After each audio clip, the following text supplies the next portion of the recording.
Hey guys, Shane here at CrossFit HF, helping you go further, faster in fitness. And today's Shane Talks is a little topic I want to talk about that starts like this. Let me see my notes over here. The thing I want to talk about was you're probably tough enough, but are you smart enough? And I bring this up because I keep seeing over and over and over again people thinking that they need to be tougher.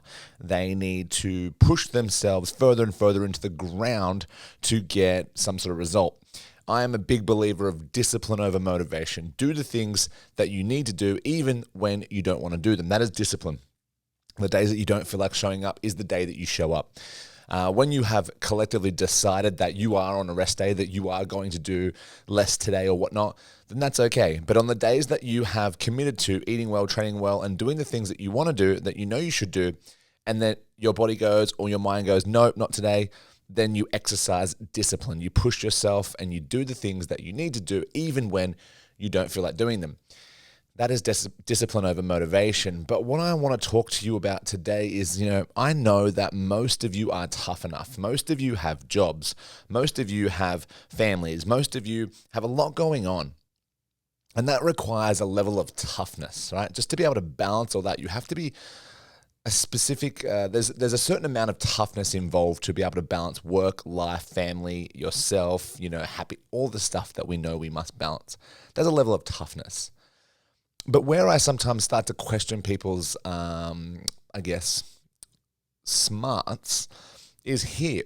When they know that they are on the right track, when they know that what they're doing is right, but they don't look at the whole picture.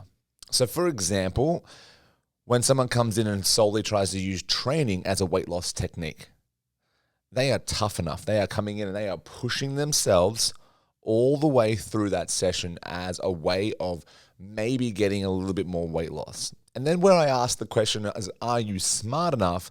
Have you stopped to think about how much of your day this is actually going to be, or how much of your daily energy consumption are you going to get from this training session? The chances are not that much, right? You're not going to use that much energy in a 1 hour session, maybe anywhere from 300 to 1,000 calories, right? You're going to go anywhere from that number normally. So then I ask, okay, well, we know you're tough enough. You did it. You pushed yourself. You punished yourself. You might do a couple of sessions to double that if you really felt the need to because you're tough. But are you smart enough? Are you smart enough to start looking in other avenues for results and smart enough to start planning and organizing yourself enough so that you can get results faster and more efficiently? And what I mean by that is simply this. We've got other things. We've got exercise. That's one way of getting to our goals. We've got nutrition. Okay, so if I'm talking, are you smart enough? Were you smart enough to prepare and pre-plan all of your meals? Were you smart enough to make sure that the foods that you prepared were well balanced? Enough carbohydrate, enough fat, enough protein in your meals to sort of get you closer to your goals. And I don't mind what way you choose to do that. Some people choose a high carb path, some people choose a low carb path, and some people choose a moderate to high fat path, and some people choose an extremely low fat path. These paths generally, if you're doing them and being consistent and you are monitoring a lot of the areas, then you'll still get into a really good zone, a really good rhythm and some good results. But that's not the point. The point is, did you manage to prepare your food? Were you smart enough to do that? Were you smart enough to balance your food? Okay, that's nutrition. So we've got exercise. We know you're tough enough. You pushed yourself. Good. But were you smart enough to organize your nutrition? But also on top of that, were you smart enough to go to bed at a reasonable time the night before? And granted, I have a 4-year-old who sometimes just chooses not to sleep. So sometimes it's not within my control to go to bed or to stay asleep because she dictates that a little bit. But on the days that you did have a choice, on the day, because they're not going to take over every single day of your life.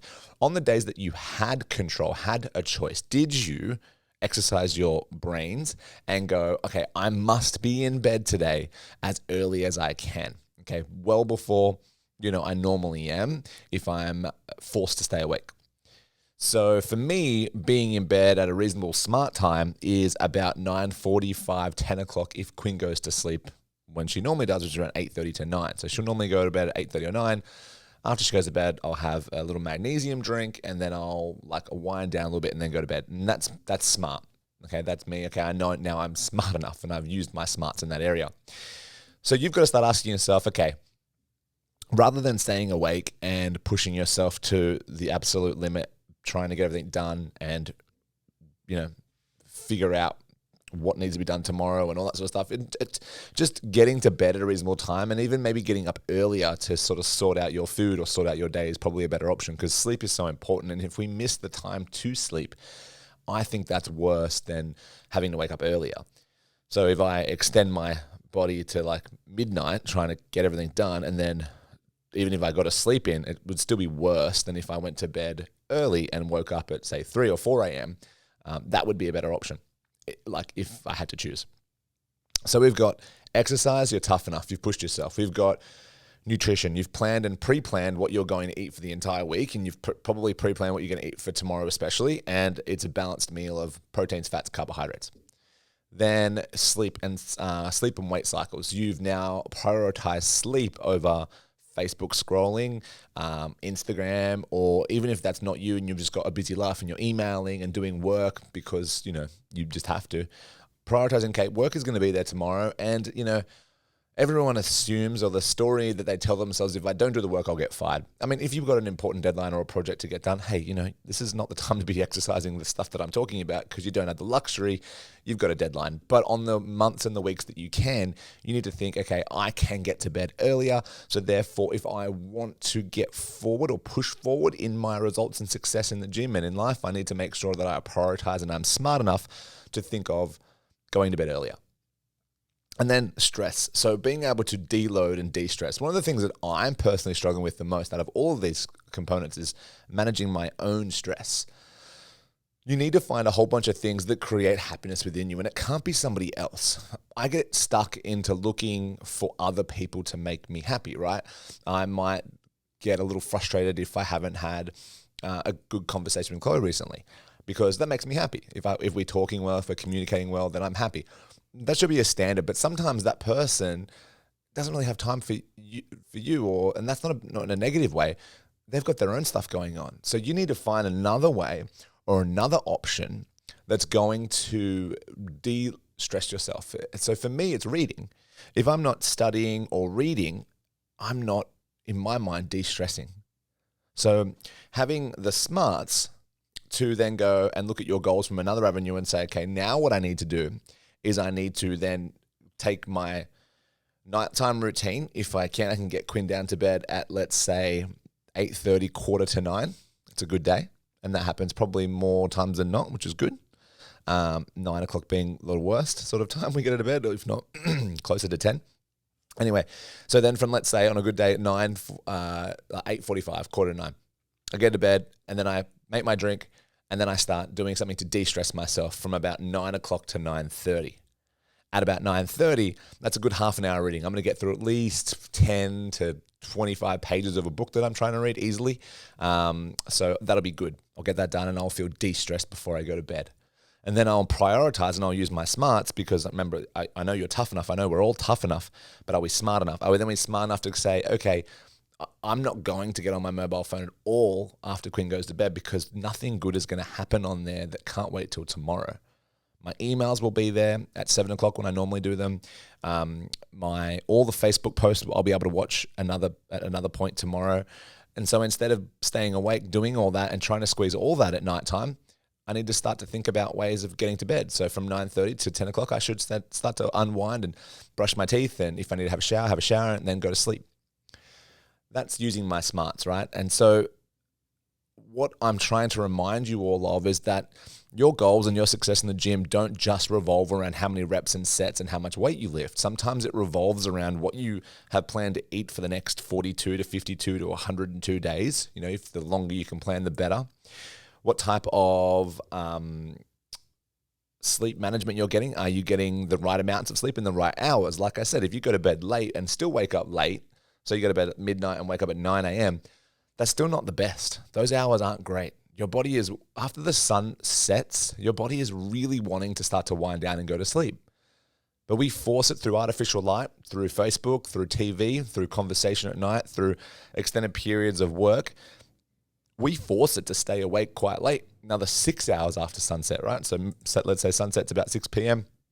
A lot of us are still up around 11:30, quarter to 12. That's 6 extra hours your body did not want to be 100% running at all capacities, thinking, digesting, and doing all that sort of stuff. It wanted to be starting to get ready to go back to sleep. And that's just normal. That's just the normal human rhythm. So you got thoughts. Can I get less stress in my day? My nutrition. Am I focused on my nutrition? Okay, exercise is great. I got enough in. And another thing about exercise before I move on from that completely is that, like yesterday, I went to go train and my training started off feeling so rough. Like everything felt terrible. My body just felt shit. And that's not because I'm old. That's not, older. That's not because, I was injured. That's not because I was overtrained. It was just because my body that day had done a lot of stuff. And there doesn't have to always be a reason for you to feel that way. Sometimes you just do and you just be and you just exist in that feeling and that emotion, and it's okay.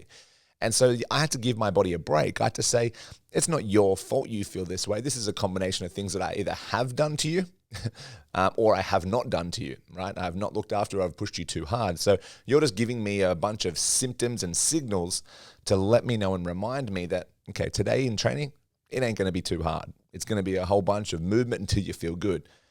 The best thing about that yesterday was that by the time I finished my workout, I felt amazing. And my work capacity increased during the workout. So from my first set, which was agonizingly challenging, to my final set, which was set 10, because I got so into it, I just kept going. It sort of evened itself out. My body actually charged from it. So it was good. Just as a reminder for some of you who think that if you go to train and you feel shit, that it's going to be that way the entire session, forget about how shit it feels and start to think about what you can do. Let's make the easy easier, and then let's see what we can do with the easiest possible movements and see where that takes us. So quick recap, because I don't like to have these things over 15 minutes. It's okay. You know that you're tough enough. We know that all of you are tough enough. We can see that. You're tough. You've got muscles. You've got tattoos. You've got scars. You've got whatever you've got that make you look tough, right, on the exterior. But what about on the inside? What about the brain? How are we using our brain to make things easier for ourselves? Are we thinking ahead? Are we starting to look at our goals from a different perspective? And now are we looking at nutrition? Are we balancing it? Is it proper for what I need? Am I getting enough energy in, or am I starving myself? Hence why I feel like shit. Am I not getting enough protein? Hence why I feel like I'm not building muscle. Hence why I feel like I'm getting weaker. If you're not building muscle and you feel like you are getting weaker on the daily and nothing else is changing, you need to start to look at how much protein you're consuming, not carbs. I mean, carbs can supply energy, fats can supply energy. But if you're losing muscle mass and you are completely feeling weak as, you need to look at some protein options, right? Balance it all out. Then on top of that, we look at total calories, and then where are we getting those from an energy source, carbs or fats? Then you make that decision on what you feel is appropriate, what you enjoy to eat. That would dictate that. Okay, we've gone exercise and nutrition, and then now like sleep. Okay, remember my brain, let's just recap it. Am I getting to sleep on time? Am I getting to bed as early as I possibly can? Yes, things outside my control sometimes will affect my bedtime. And that's loose, because I mean, most things we can just go, we're not doing it, we're going to bed, except for children, because they depend on us to put them to bed. So once they're asleep, we should be then thinking, okay, well now how soon after I've put my kids to sleep should I be getting to sleep? Stress management. What am I doing for myself that makes me feel good every single day? Instead of relying on those around me, my wife, my husband, my cousins, my uncles, whatever, those people in my life, my friends, they're not there. Their job is not to make me feel good. My job is to find other things that make me feel good. And I know that reading and studying and learning and educating and being creative makes me feel good. And that de-stresses me. So I should be thinking ahead. I'm now obliged to, okay, if you want to feel less stress, Shane, you need to think of one of these areas to do every night. Put out a book, pull out a pen and paper and start drawing, be creative, create something for, whatever I want to create. Might be something like this. And then get that done and start to de-stress. Now that's for you to decide what makes you stress less. And that's pretty much everything that I wanted to talk to you guys about in regards to the whole heading of this podcast, which will be, you are tough enough, but are you smart enough? Are you smart enough to look past how hard you push yourself in the gym? Because everyone can do that. The easy way to make a workout harder is to push harder, lift heavier, run faster. But there's only so much you can get out of that in 1 hour. There's only so much, unless you're repeating workouts, you can get out of that in a day. So you've got to look in other areas, in other places. So hopefully this has made some sense. I've hit my 15-minute mark and I want to get off here so you guys can go enjoy your day, start to use your brains more than you use your bodies, and start to look at your life in a different angle. Now, if you would like to come try the gym out, don't forget we are having a one whole week free for anyone who wants to try it. If you've never tried the gym before, you get a free week. If you've tried it before, you know what it's about, just come sign up. But if you haven't tried it before, you get a free week trial here with us. So if you want to be a part of the gym and you think that HF is something that you would like to join up to, be my guest, contact me, come down for free for an entire week. Any of your friends and family that want to come down, that's on us as well. And come join us and be a part of the community. Until next time, guys, hopefully I'll see you in the gym soon.